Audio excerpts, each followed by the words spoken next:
ఇది ఏదో తొట్టి కట్ట అంటాడు, ఇది తొట్టి కడతాడు. ఓ సంవత్సరం గడుతుంది, ఆయన ఏం జబ్బు తగ్గదు. మళ్ళీ ఇంకో సిద్ధాంతం తీసుకొస్తాడు. ఈడవడండి మీకు అవడండి ఇక్కడ చెప్పింది, ఇక్కడ కట్టమని చెప్పింది, ఇది తీసేయండి, ఇది తీసి ఇది కట్టని అంటాడు.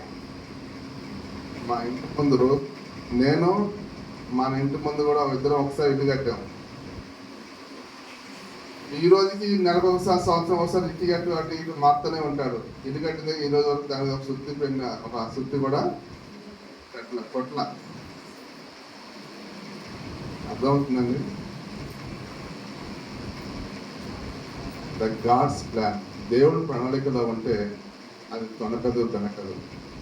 లోకపు సిద్ధాంతంతో ఉంటే ఏదో నీరంట పళ్ళం తిరుగుతుందంట, నీరంట దానికి దారి చూపించాలా అండి? నీటికి పారవేయండి, ఎటు వెళ్ళిపోతాయి, దాని దారి అది వెళ్ళిపోతుంది, దానికి ఏం దారి చూపించక్కర్లా. కనుక ఈ దినాల్లో మనుషులమైన మనము భక్తి చేస్తున్న మన జీవితాల్లో ఎలా ఉన్నాము అంటే, యాకోబు తన కుమారుడు ఏంటంటే రూబేనుతో అంటున్నాడు, ఏమన్నది, నా కుమారుడైన రూబేను, నువ్వు నేర్లవలే చెంచలుడు వైద్యురా అంటున్నాడు. ఏంటంటే ఎవరిని పిలుస్తున్నాడు, ఎవరిని శపిస్తున్నాడు?